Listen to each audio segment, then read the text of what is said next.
আসসালামু আলাইকুম ভিউয়ার্স, সাফা বাংলা টিভির আজকের সংবাদে আপনাদের স্বাগতম। শুরুতেই থাকছে প্রধান সংবাদ শিরোনাম। দাবি আদায় না হওয়া পর্যন্ত আন্দোলন অব্যাহত থাকবে, যা বললেন নাহিদ ইসলাম। বিস্তারিত খবর জানতে ভিডিওটি শেষ পর্যন্ত দেখুন। দেশ বিদেশের সকল সংবাদ সবার আগে পেতে চ্যানেলটি সাবস্ক্রাইব করে রাখুন। এবার বিস্তারিত। শিক্ষার্থীদের আন্দোলনের মুখে কোটা সংস্কার করে ইতিমধ্যে প্রজ্ঞাপন জারি করেছে সরকার। তবে বৈষম্য বিরোধী ছাত্র আন্দোলন আর কেবল কোটা সংস্কারের ইস্যুতে সীমাবদ্ধ নেই বলে জানিয়েছেন সংগঠনটির অন্যতম সমন্বয়ক মোহাম্মদ নাহিদ ইসলাম। তিনি বলেন, প্রজ্ঞাপন জারির সাথে এই আন্দোলনের সমাপ্তি ঘটবে না। ছাত্র নাগরিক হত্যা ও গুম খুনের বিচার, রাষ্ট্রীয় ক্ষয়ক্ষতির বিচার, মামলা প্রত্যাহার ও ডাকসু সমাজসেবা সম্পাদক আক্তার হোসেন সহ নিরপরাধ ব্যক্তিদের মুক্তি, আহত নিহতদের ক্ষতিপূরণ এবং সকল ক্যাম্পাসে সন্ত্রাসী রাজনীতির উৎখাত ও বিশ্ববিদ্যালয় প্রশাসনের বিচারের দাবিতে দফা ভিত্তিক আন্দোলন অব্যাহত থাকবে। বৃহস্পতিবার বৈষম্য বিরোধী ছাত্র আন্দোলনের আরেক সমন্বয়ক আসিফ ইসলামের ফেসবুক অ্যাকাউন্ট থেকে নাহিদ ইসলামের নামে একটি বক্তব্য পোস্ট করা হয়। সেখানে নাহিদ ইসলামের বরাতে এসব কথা বলা হয়। ওই স্ট্যাটাসে উল্লেখ করা হয়, বর্তমান পরিস্থিতিতে বৈষম্য বিরোধী ছাত্র আন্দোলনের অন্যতম সমন্বয়ক ও মোহাম্মদ নাহিদ ইসলামের বক্তব্য, চলমান আন্দোলনের সকল শহীদদের স্মরণ করছি এবং প্রতিবাদী ছাত্র নাগরিকদের স্যালুট জানাচ্ছি। আপনারা জানেন, সরকারের পক্ষ থেকে আমাদেরকে আলোচনার কথা বলছিল। আমরা বলছিলাম, আমাদের ভাইদের শহীদ করা হয়েছে, আমাদেরকে হল থেকে বিতাড়িত করা হয়েছে, রাজপথে এখনো গুলি চলছে। এই অবস্থায় আমরা কোনো ধরনের সংলাপে যাব না। সরকারকে সংলাপের পরিবেশ তৈরি করতে হবে। শুক্রবার 19 জুলাই রাত 8টা থেকে রাত 10টা পর্যন্ত আমাকে নানা পক্ষ থেকে জোরাজুরি করা হয় সরকারের সাথে আলোচনা বসার জন্য এবং কর্মসূচি প্রত্যাহারের জন্য। আমি সংলাপের আহ্বানকে বরাবরের মতো প্রত্যাখ্যান করি। পরে কারফিউ এবং ভিতরও শাটডাউন কর্মসূচি অব্যাহতের ঘোষণা দিয়ে একটি প্রেস বিজ্ঞপ্তি লিখি এবং বিভিন্ন সাংবাদিকদের কাছে মেসেজটি পৌঁছায়, কিন্তু কোনো ইলেকট্রনিক মিডিয়ায় সংবাদটি রাতে প্রচার করা হয়নি। পরের ঘটনা আপনারা সকলেই জানেন। আমাকে সে রাতেই তুলে নিয়ে নির্যাতন করা হয়, সাথে আমাদের গুরুত্বপূর্ণ কয়েকজন সমন্বয়ককে সেই রাতে গুম করা হয়। পরের ঘটনাক্রমে থেকে আমাদের বিচ্ছিন্ন করতে এবং আমাদের নেতৃত্ব ও নির্দেশনা ঠেকাতে এই গুমের পরিকল্পনা। ইন্টারনেট বন্ধ এবং ইলেকট্রনিক মিডিয়া সম্পূর্ণ সরকারের কবজায় থাকায় যেসব সমন্বয়ক বাহিরে ছিল তাদের নির্দেশনা প্রচার করা হয়নি অথবা বিভ্রান্তিকর ও মিথ্যা বক্তব্য প্রচার করা হয়েছে। পুরো সময়টাই আমাদেরকে ছত্রভঙ্গ করে দেওয়া হয়েছে। এতে আরো বলা হয়, বাংলাদেশের প্রতিবাদী ছাত্র নাগরিক শেষ পর্যন্ত লড়াই করেছে, প্রতিরোধ গড়ে তুলেছে, শত শত মানুষ শহীদ হয়েছে। আমরা তখন তাদের পাশে থাকতে পারিনি, এজন্য আমাদের ক্ষমা করবেন। আমি বের হয়ে আহত অবস্থায় যথাসম্ভব পরিস্থিতি সামাল দেওয়ার চেষ্টা করেছি এবং অন্য সমন্বয়ক ও আন্দোলনকারীদের সাথে যোগাযোগের চেষ্টা করেছি। গতকাল বুধবার গুম হওয়া আসিফ মাহমুদ ও বাকেরকে ছেড়ে দেওয়া হয়। আসিফ মাহমুদের স্ট্যাটাসে নাহিদ ইসলামের বরাতে আরও উল্লেখ করা হয়, কোটা সংস্কার প্রজ্ঞাপন ও বর্তমান প্রেক্ষাপটে কিছু কথা। আন্দোলনকারী শিক্ষার্থী ও অন্যান্য স্টেক হোল্ডারদের সাথে আলোচনা ব্যতীত জারি করা কোটা সংস্কারের প্রজ্ঞাপন চূড়ান্ত সমাধান হিসেবে আমরা গ্রহণ করছি না। যথাযথ সংলাপের পরিবেশ তৈরি করে নীতি নির্ধারণী জায়গায় সকল পক্ষের অংশগ্রহণের ভিত্তিতে প্রজ্ঞাপন দিতে হবে। সরকার চাইলে যে কোনো সময় ইচ্ছামতো কোটা পরিবর্তন করতে পারে। তাই অংশীদারদের অংশগ্রহণে একটি স্বাধীন কমিশন গঠন করতে হবে, যা কোটা পদ্ধতির সুষ্ঠু বাস্তবায়ন, পর্যবেক্ষণ ও তদারকি করবে।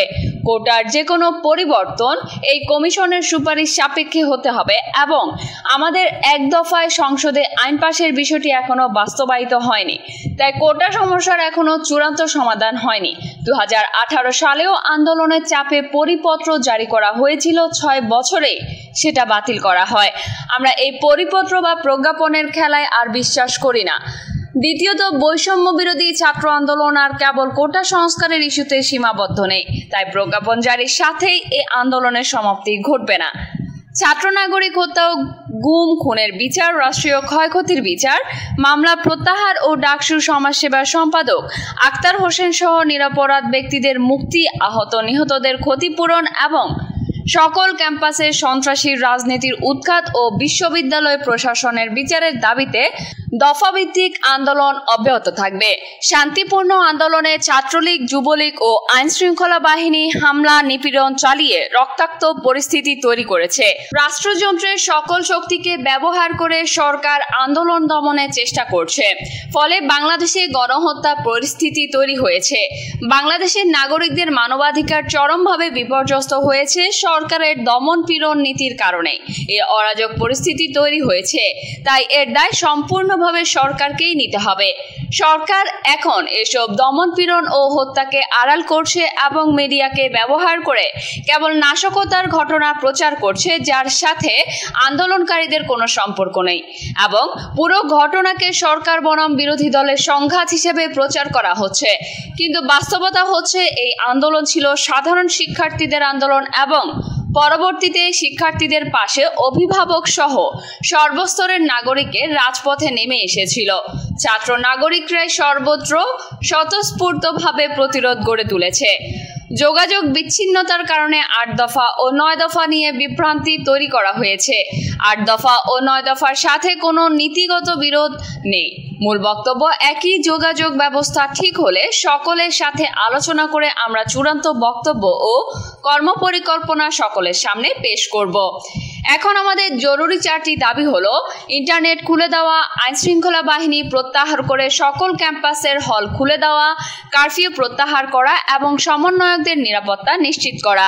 আমাদের দুটি দাবি ইতিমধ্যে আংশিক পূরণ হলেও দ্রুত সময়ের মধ্যে ক্যাম্পাস খুলে দিতে হবে ও কারফিউ প্রত্যাহার করতে হবে। সারা দেশের অনেক সমন্বয়ক ও আন্দোলনকারী আমাদের সাথে যোগাযোগ করতে চাইছেন, করণীয় জানতে চাইছেন। আন্দোলনকারী সকল শিক্ষার্থীদের উদ্দেশ্যে আহ্বান জানিয়ে বলা হয়: 1. রংপুরের আবু সাইদ সহ সকল শহীদদের স্মরণ করুন, তাদের রুহের মাগফিরাত কামনা করুন, তাদের প্রতিবাদী স্পিরিটকে ধারণ করুন, শহীদদের কবর জিয়ারত করুন, তাদের পরিবারের প্রতি সমবেদনা জ্ঞাপন করুন। 2. হাসপাতালে প্রচুর মানুষ আহত অবস্থায় কাতরাচ্ছে, হাসপাতালে যান, তাদেরকে যথাসম্ভব সহযোগিতা করার চেষ্টা করুন। আমরা ঢাকা থেকে দ্রুতই একটা ইমার্জেন্সি হেলথ ফোর্স গঠনের উদ্যোগ নিব। 3. এখনো অনেক লাশের প্রকৃত পরিচয় পাওয়া যায়নি। সক্ষমতা থাকলে পরিবারের কাছে লাশ হস্তান্তর করতে সহায়তা করুন। মর্যাদার সাথে তাদের দাফন করুন, জানাজায় অংশগ্রহণ করুন। 4. প্রতিটা বিশ্ববিদ্যালয়, কলেজে ও এলাকায় কারা শহীদ হয়েছে ও আহত হয়েছে তাদের তালিকা তৈরি করুন ও পরিবারের সাথে যোগাযোগ করুন।